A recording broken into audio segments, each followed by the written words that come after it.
favor of permitting a proven antidote to be taken out of the country by this man. I have every confidence in you, but suppose, just suppose, that your chemist friend is mistaken." Flint immediately saw his advantage and pressed it home. "Are you going to let $10,000 stand in the way of your father's recovery?" he insinuated.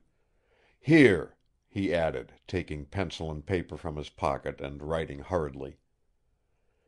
"Baker's dock," Eva read as he handed her the paper, "until 5 o'clock."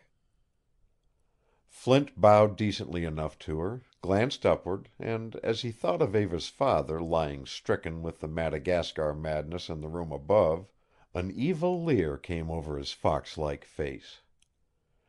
As he left he completely ignored both Locke and Balcom, unless it was that the look in his eyes meant a sort of sinister triumph. Locke followed him out of the library, and for a few moments Eva and Balcom were alone.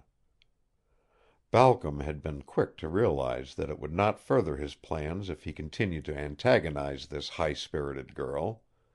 He took another course. The kind and fatherly manner which he could assume so readily was now apparent.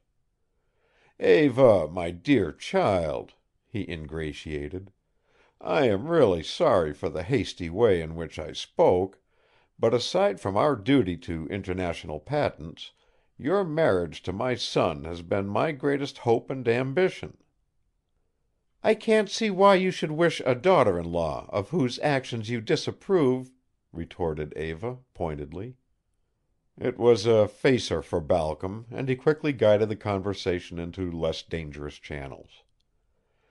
Eva's candid nature could not comprehend treachery of any kind in others, and yet, although she was unable to put a name to it, she had a vague feeling of insecurity in dealing with her father's partner. This feeling had been heightened by Balcom's actions.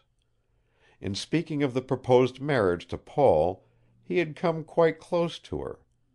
She shuddered, for out of the corner of her eye, only a few moments before, she remembered him in the same position when Flint had handed her the address, and she knew that Balcom had surreptitiously read it. Why had he taken that underhand method, when, if he had only asked frankly to see the paper, she would have handed it to him without hesitation or suspicion? Eva started to leave the library, but Balcom stopped her with a gesture. "My dear," he said, "your father is stricken with a deadly malady. His affairs are in your hands to protect his interests. I must urge that you marry Paul at the earliest possible moment." Eva scarcely knew what to say. "I can't," she blurted out, then tried to cover her confusion and made it worse. "Only as a last resort to save my father. Oh, good bye." And she almost ran from the room. Chapter 9.